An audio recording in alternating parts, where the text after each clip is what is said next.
वर्तमान में हम देख रहे हैं दुनिया के शेयर बाजार में भारी गिरावट जारी है।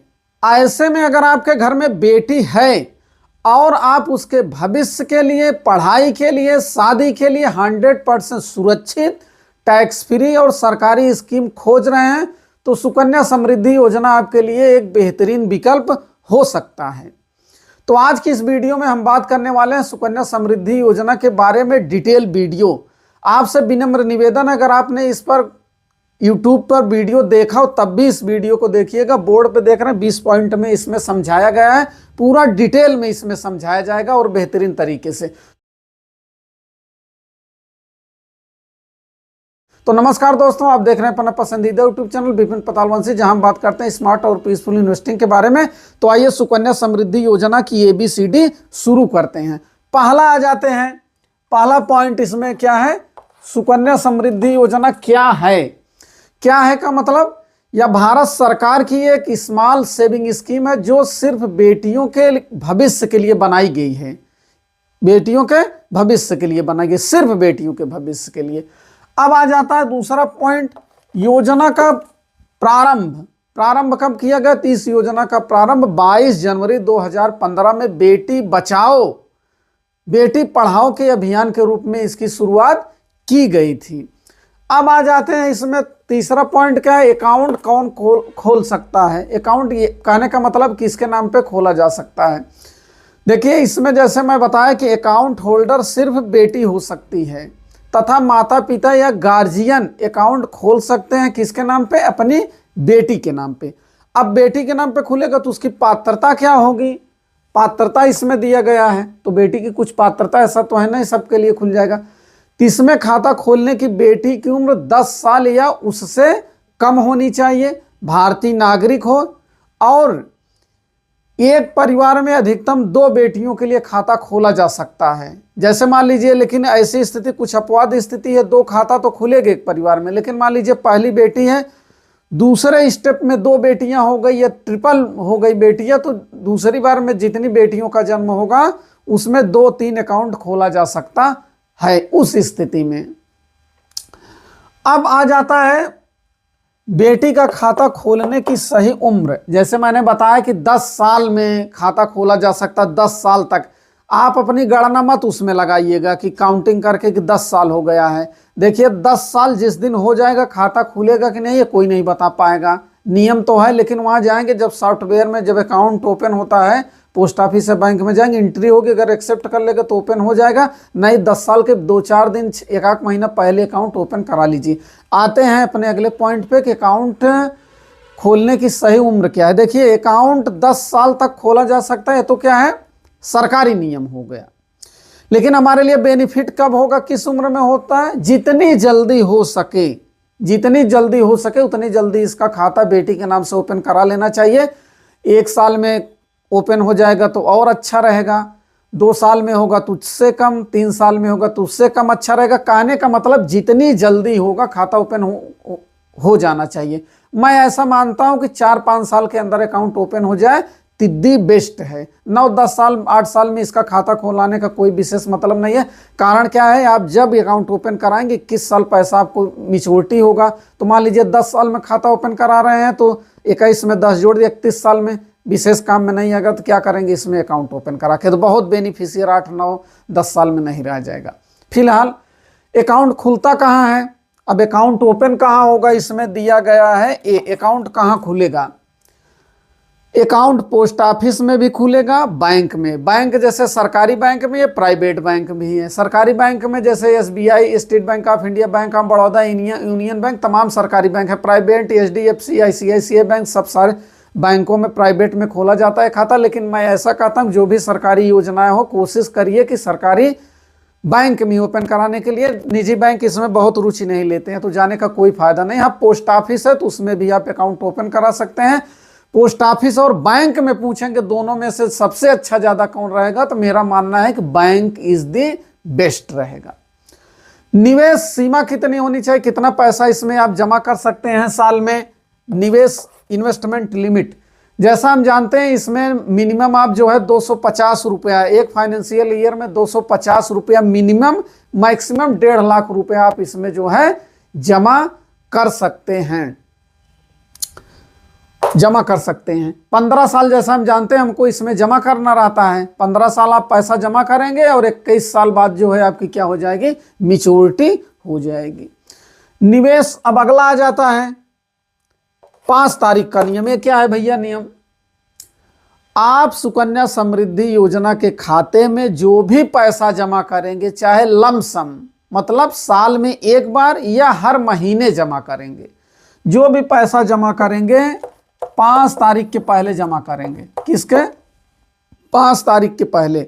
5 तारीख के पहले अगर जमा करेंगे तो उस महीने का पूरा ब्याज मिलेगा। जैसे मान लीजिए फरवरी चल रहा है तो 1 फरवरी से लेकर 5 फरवरी तक जितने लोगों ने पैसा जमा कर दिया होगा सुकन्या समृद्धि, पूरे महीने का ब्याज मिलेगा। लेकिन आज जमा करेंगे, कल जमा करेंगे, कहने का मतलब 6 तारीख, 7 तारीख, 8 तारीख, 9 तारीख, 10 तारीख, इसमें फरवरी का ब्याज नहीं मिलेगा। अब आपको ब्याज कब मिलेगा? मार्च से मिलेगा। तो 1 तारीख आपकी मैच्योरिटी पर गहरा प्रभाव, लंबा प्रभाव डालेगी, ये जानते रहिएगा। तो 5 तारीख का नियम याद रखिएगा। ब्याज कैसे जुड़ता है अब यही जान लीजिए। ब्याज कैसे जुड़ता है? ब्याज इसमें हर महीने जो 1 से 5 तारीख मैंने बताया, 1 से 5 तारीख जो आपके सुकन्या समृद्धि के खाते में पैसा रहेगा, जैसे यहाँ जितना पैसा रहेगा मिनिमम मान लीजिए 1 लाख रुपया है, तो 1 लाख 1 से 5 के बीच में जितना रहेगा वो मंथली कैलकुलेट होता चला जाएगा। और ब्याज जो है आपको कब मिलेगा? 31 मार्च को। कहने का मतलब साल के अंत में जो है ब्याज आपके सुकन्या समृद्धि अकाउंट में क्रेडिट होगा, लेकिन जुड़ेगा हर महीने। इसीलिए मैं कहता हूं चाहे पैसा एक बार में जमा करेंगे, हर महीने ब्याज आपको जो है सेम मिलेगा। तो समझता हूं ये बात समझ में आ गई होगी। अब आ जाता पैसा जमा करना भूल गए तो क्या स्थिति होगी? पैसा अगर जमा करना भूल गए, जैसे मान लीजिए कि 2026 चला, इसमें अगर आपने साल में पूरा फाइनेंशियल ईयर में पैसा नहीं जमा किया, तो जब भी पैसा जमा करेंगे वो बैक डेट का पूरा पैसा लगेगा प्लस 50 रुपए आपके ऊपर पेनाल्टी लगेगी। जैसे मान लीजिए 250 मिनिमम है तो 1 साल आपने गैप कर दिया तो 250 रुपया ये लगेगा, 250 रुपया 1 साल का। जितने साल गैप करेंगे 250 उतना प्लस 50 रुपया, तो कहने का मतलब 1 साल का 300 रुपया आपका ये लग जाएगा, आपको जमा करना पड़ेगा मिनिमम। बाकी जितना आप जमा कर रहे हैं 1000, 2000, 4000, 10,000, 1.5 लाख के रुपए के बीच में आप जमा करेंगे, पेनाल्टी उसमें 50 रुपए इंक्लूड हो जाएगी। ये जानते रहिएगा हर साल के हिसाब से। अब देखते हैं ऑनलाइन स्टेटमेंट के बारे में। तो ऑनलाइन स्टेटमेंट या पेमेंट दोनों ऑनलाइन हो जाएगा। ऑनलाइन पहले हम देखते हैं कि हम इसका स्टेटमेंट कैसे निकालेंगे। जैसे मैं एक बैंक का उदाहरण बता रहा हूं, इसी तरीके से आप अन्य समझ लेंगे। पोस्ट ऑफिस में थोड़ा इसका ट्रिपिकल है, वीडियो पूरा देखने के लिए इसका ऑनलाइन पेमेंट कैसे निकालेंगे, पेमेंट कैसे करना, स्टेटमेंट कैसे निकालना, मैं लिंक में वीडियो देख लूँगा, देख लेंगे तो ज़्यादा अच्छा रहेगा, समझें, बहुत डिटेल में वीडियो है। तो ऑनलाइन स्टेटमेंट निकालने के लिए हमको करना क्या रहेगा? जैसे मैं मान लेता हूँ स्टेट बैंक ऑफ इंडिया में आपकी बेटी का सुकन्या समृद्धि का अकाउंट है, और मान ले रहा हूं कि आपके ही बिहाफ पे है सुकन्या समृद्धि अकाउंट, पति पत्नी या बच्ची के माता पिता में से किसी एक का आधार पैन से अकाउंट ओपन होगा।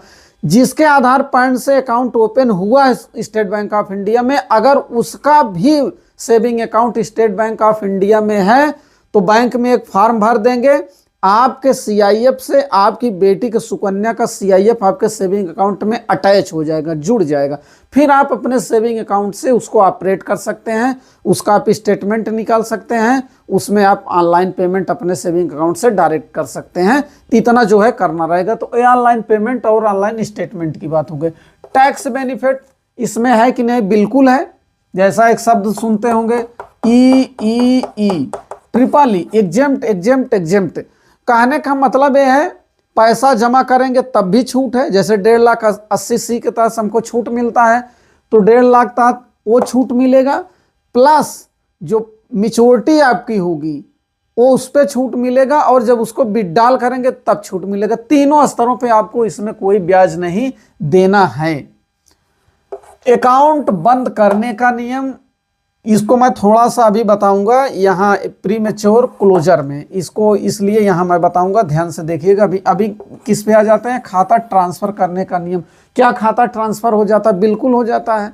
सुकन्या समृद्धि का खाता आप जो है चाहे पोस्ट ऑफिस से बैंक, बैंक से पोस्ट ऑफिस, पोस्ट ऑफिस से पोस्ट ऑफिस, बैंक से बैंक, चारों लेवल पे आप ट्रांसफ़र कर सकते हैं। जैसे मान लीजिए अब नौकरी पेशे में हैं, आज पता चला दूसरे शहर में, कल दूसरी जगह ट्रांसफ़र होगा, तो आप अपना खाता जो है पोस्ट ऑफिस से बैंक में भी ट्रांसफ़र करा सकते हैं और जो है बैंक से पोस्ट ऑफिस में ट्रांसफ़र करा सकते हैं। एक इसमें फॉर्म भरना पड़ता है, बहुत सरल प्रक्रिया, बहुत ट्रिपिकल प्रक्रिया नहीं, आराम से जो है ट्रांसफ़र हो जाता है। वीडियो इसका भी जो है जैसा जानते हैं मेरे YouTube चैनल पर सुकन्या समृद्धि हर पॉइंट पे वीडियो मिलेगा, जो भी टाइप करके उसमें इंटर कर देंगे उसी पे वीडियो देखिए, इसीलिए मैं जल्दी जल्दी बता रहा हूँ। मैच्योरिटी जैसा हम जानते हैं, हमको 15 साल इसमें जमा करना है। कितने साल पैसा जमा करना है? 15 साल हमको पैसा जमा करना पड़ेगा। कब से? जिस दिन अकाउंट ओपन होगा, ऐसा नहीं उम्र से नहीं जुड़ता है बेटी के, जिस दिन आपने खाता ओपन किया है उस दिन से 15 साल पैसा जमा करेंगे। किस साल में मैच्योरिटी होगी ये जानते रहिएगा। जैसे 2026 चल रहा है तो अब जो अकाउंट ओपन होगा फरवरी में, वो फरवरी 2047 में इसकी मैच्योरिटी होगी, यानी 21 साल बाद, सीधा सा मतलब जान लीजिए। अब प्री मैच्योर क्लोजर और प्री मैच्योर विड्रॉल। अब आइए देखते हैं प्री मैच्योर क्लोजिंग और प्री मैच्योर विड्रॉल के बारे में। पहले देखते हैं प्री मैच्योर विड्रॉल, यानी समय से पहले पैसा निकालना। समय से पहले का मतलब 21 साल में मैच्योरिटी बताया गया है, तो 21 साल के पहले पैसा निकाला जा सकता है कि नहीं उसके बारे में। तो इसमें क्या लिखेगा? बेटी के 10वीं पास करने पे, कहने का मतलब है 10th पास करने पर या 18 साल पूरा होने पर, दोनों में से जो पहले होगा, चाहे 10वीं पास कर जाए या 18 साल पूरा होने के बाद, हायर एजुकेशन के लिए, उच्च शिक्षा के लिए कुल जमा का 50%, यानी जिस साल पैसा निकालना है उसके ठीक पहले वाले फाइनेंशियल ईयर में जितना पैसा जमा रहेगा उसका ठीक 50% अधिकतम पैसा आप निकाल सकते हैं। इसको आप एक बार भी निकाल सकते हैं, लमसम में भी निकाल सकते हैं, या जो है 5 बार में निकाल सकते हैं, मतलब एक एक करके आप इंस्टॉलमेंट में भी पैसा विड्रॉल कर सकते हैं। लेकिन जानते रहिएगा ये पैसा हायर एजुकेशन के लिए, तो आपके कहने से तो कोई मानेगा नहीं। इंस्टीट्यूट या यूनिवर्सिटी का उसमें फीस रसीद निकले लगेगा एविडेंस के रूप में, और जितना फीस लिखा रहेगा उतना पैसा आप इसमें से विड्रॉल कर पाएंगे, ज़्यादा नहीं। तो विड्रॉल का रूल, विड्रॉल करने का प्री मैच्योर के पहले केवल यही एक रूल है, इसके अलावा कोई रूल नहीं है, बस केवल हायर एजुकेशन के नाम पे, विड्रॉल के नाम पे। अब आ जाते हैं प्री मैच्योर क्लोजर, जब अकाउंट आपका बंद कर सकते हैं। 21 साल के पहले आप अकाउंट जो है बंद करने का क्या रूल है? देखिए, बहुत दुर्लभ ही कंडीशन में अनुमति जो है दी गई है, तो उसको भी देख लेते हैं। पहला क्या है? यदि बच्चे के कानूनी अभिभावक माता पिता की डेथ हो जाती है। भैया जब कानूनी अभिभावक नहीं रहेगा तो पैसा कौन जमा करेगा? तो यहाँ आप इस बेस पे खाता बंद करा सकते हैं। लेकिन ध्यान रखिए, अगर खाता कोई और उसका जैसे संरक्षक बन जाए, तो अगर कंटिन्यू करना चाहे तो आप खाता कंटिन्यू कर सकते हैं। इस आधार पे आप अकाउंट ओपन नहीं कर सकते हैं, या बंद कराना चाहे तो बंद भी हो सकता है। मैंडेटरी नहीं है बंद कराना, लेकिन एक कारण है बंद हो सकता है इसके आधार पे। दूसरा है, ऐसे चाहेंगे कह देंगे अकाउंट बंद कर दीजिए तो कोई नहीं बंद करेगा, केवल यही एक्सेप्शनल घटनाएं जिनके आधार पर बंद होगा। दूसरा आते देखते हैं, यदि बेटी गंभीर रूप से बीमार हो जाती है, तो बेटी अगर गंभीर रूप से बीमार हो जाती है तो ऐसी स्थिति में भी जो है आप मेडिकल एविडेंस के आधार पे, जहाँ एडमिट किए रहेंगे वहाँ का एविडेंस लगेगा कि यहाँ खर्चा है, फला बीमारी है, तो इस आधार पे भी आप अकाउंट ओपन कर सकते हैं। लेकिन ध्यान रखिएगा, एक जो अभी मैंने दोनों बताया, 5 साल का लॉक इन पीरियड है, 5 साल के बाद ही बंद होगा खाता, तो ये चीज़ जानते रहेगी। उसके पहले नहीं, अगर घटना पहले भी हो जाती तो इस आधार पर बंद नहीं हो पाएगा। तीसरा, अगर बेटी या अभिभावक माता पिता ने भारत की नागरिकता छोड़ दी है, चूंकि ये योजना किसके लिए है? भारत के नागरिकों के लिए है। अगर आपने अकाउंट ओपन करने के बाद, सुकन्या समृद्धि खाता खोलने के बाद अपनी नागरिकता पता चला ऑस्ट्रेलिया, कनाडा, अमेरिका की नागरिकता ले लिए, तब आपका अकाउंट क्या हो जाएगा? बंद हो जाएगा और आपका पैसा वापस कर दिया जाएगा। ऐसा नहीं कि आपका पैसा ले लिया जाएगा, वापस कर दिया जाएगा। लेकिन अगर केवल आप शिफ्ट हुए हैं, आप केवल गए हैं रहने, तब, और नागरिकता आपने छोड़ी नहीं है भारत की, तब आपका अकाउंट जो है कंटिन्यू चलता रहेगा, आप वहां से पैसा भी जमा करते रहेंगे। चौथा क्या है, बेटी की डेथ हो जाने, भगवान न करे कि कल बेटी की डेथ हो जाए, तो इस स्थिति में तत्काल जो है अकाउंट बंद हो जाएगा और पूरा ब्याज सहित पैसा आपका वापस कर दिया जाएगा। बेटी की शादी 18 वर्ष करने के बाद, अगर बेटी की शादी 18 वर्ष के बाद कर रहे हैं तब भी अकाउंट क्लोज होगा, विड्रॉल नहीं होगा, जानते रहेंगे। जैसा कई लोग बताते हैं कि 18 साल बाद शादी करेंगे तो 50% पैसा निकाल लेंगे, ऐसा नहीं है। 18 साल बाद शादी करेंगे, आपको पूरा पैसा जो है क्या करना पड़ेगा, निकाल के खाता बंद हो जाएगा। तो ये इतनी कंडीशन इसमें दोनों में है। आइए अब अगला पॉइंट देखते हैं। अगला पॉइंट क्या है, क्या सरकार बदलने पर सुकन्या समृद्धि योजना बंद हो जाएगी? कई लोगों के मन में रहता है कि आज ये सरकार है और जो है बाद में सरकार बदलने पर योजना भी बंद हो जाएगी। देखिए ऐसा नहीं है। ऐसा क्यों लोग करते हैं कि जैसे कुछ योजनाएं पहले चलती थी अब बंद हो गई हैं, या कह दिया जाए कि उनको स्टॉप कर दिया गया है। जैसे पहले बालिका समृद्धि योजना चलती थी, हालांकि कुछ राज्यों में आज भी चल रही है। इसके अलावा प्रधानमंत्री वय वंदना योजना एक सीनियर सिटीजन के लोगों के लिए चलती थी। एक महिला सम्मान सर्टिफिकेट चलता था, सॉवरेन गोल्ड बॉन्ड, ऐसी योजनाएं क्या कर दी गई, स्टॉप कर दिया गया। लेकिन ये जानते रहिए जो योजनाएं बंद की जाएंगी वो केवल नए लोगों के लिए अलाउ नहीं होगा, बाकी जितने लोग पहले से इन्वेस्ट करके बैठे उनका पैसा 100% सुरक्षित है, कोई दिक्कत नहीं है। इसमें भी मान लीजिए भविष्य में पहली चीज तो बंद नहीं होगी, अगर बंद भी होगी तो जिनका पैसा इन्वेस्ट हो जाएगा उनके ऊपर कोई प्रभाव नहीं पड़ेगा, तो अपने दिमाग से चीज जो है निकाल दीजिए। दूसरा क्या है, योजना की कमियां, हर चीज में अच्छी कमी होती है, तो इसमें अगर अकाउंट आप खोलेंगे तो उसका एक नुकसान हो सकता है, कमी वो आपकी है। इस योजना की हालांकि कमी नहीं है। सुकन्या समृद्धि योजना को अगर हम जैसे पूरा फाइनेंशियल प्लान समझ लेते हैं तब भी नहीं है कि हम अपना जो है रिटायरमेंट प्लान, बच्चों की पढ़ाई, घर बनवाने, कार लेने का सब किसी में पैसा जमा कर देंगे, वो भी हमारे लिए क्या गलती। लेकिन इसमें मैं दो गलती मुझे ज़्यादा दिक्कत करती है, मैं ज़्यादा समझ पाता हूँ कि इसमें जो है सुधार होना चाहिए था। पहला क्या है कि इसमें जब पैसा मेच्योरिटी हो जाएगी 21 साल बाद, कब 21 साल बाद जब मेच्योरिटी हो जाएगी, जब विड्रॉल का समय आ जाएगा, तो अभी तो गार्जियन बेचारा पैसा जमा कर रहा था माता पिता में से एक एक रुपया जोड़ के, लेकिन जब बेटी का अकाउंट जब मेच्योर हो जाएगा 21 साल में, तो ये बेटी अब क्या करेगी, 18 साल बाद ही वो खाता का परिचालन बेटी करने लगेगा, और जब मेच्योर होगा तो पैसा पूरा बेटी एक सिग्नेचर करेगी, पूरा पैसा उसको मिल जाएगा। गार्जियन से कोई पूछने भी नहीं जाएगा कि पैसा आपने कैसे जमा किया था, कहाँ से जमा किया था, पूरा अधिकार पैसे पे किसका रहेगा, बेटी का। इसमें थोड़ा सा एक मुझे लगता है कि जैसे जॉइंट अकाउंट होता है कि दोनों लोगों का सिग्नेचर होता तो ज़्यादा अच्छा रहता, मुझे ऐसा लगता है, मैं गलत भी हो सकता हूँ। दूसरा इसमें क्या है कमी मुझे दिखाई दी कि इसमें जैसे देखेंगे कि इसमें ब्याज कितना 8.20 पर एनम का है, लेकिन ये जानते हैं इस समय यही चल रहा है 31 दिसंबर 2025 से 31 मार्च 26 तक चलेगा ये। फिर देखिए आगे क्या होता, फाइनेंस मिनिस्ट्री रिव्यू कमेटी इस पे क्या करती है। अब 8.20 का ब्याज हर 3 महीने में क्या करेगी, फाइनेंशियल मिनिस्ट्री इस पर रिव्यू होगा, कमेटी बैठेगी, रिव्यू करेगी, जैसे उसको लगेगा इसको घटाया बढ़ाया दोनों जा सकता है। जैसे 9.2 था इसका, तो 1% जो है जब से योजना शुरू हो गई वैसे कम हो गया, तो ब्याज स्थिर नहीं है इसकी, ये भी मुझे एक कमी लगी। बेटियों को जब समर्पित योजना थी तो इसको भी जो है क्या कर देना चाहिए, तो ब्याज एक परमानेंटली फिक्स कर देना चाहिए। तो चूंकि एक विशेष क्लास के लिए योजना लाई गई थी, बेटी के लिए, कि बेटी बचाओ बेटी पढ़ाओ अभियान के तहत है, तो अगर इंटरेस्ट रेट इस पे जो है फिक्स हो जाता तो बहुत अच्छी योजना। ये दो कमियां इस योजना में मुझे बहुत लेंगे। अब सबसे महत्वपूर्ण प्रश्न आ जाता है, देखते हैं कि लेना चाहिए या नहीं, सुकन्या समृद्धि योजना को ले या ना ले। देखिए अब मैं यहाँ स्पष्ट बता दूं, थोड़ा ध्यान से समझिएगा। इसमें जो है आप अपने उतना पैसा डालिए कि जितना बेटी की पढ़ाई, उसके कुछ भविष्य के लिए, शादी के लिए हो जाए बस।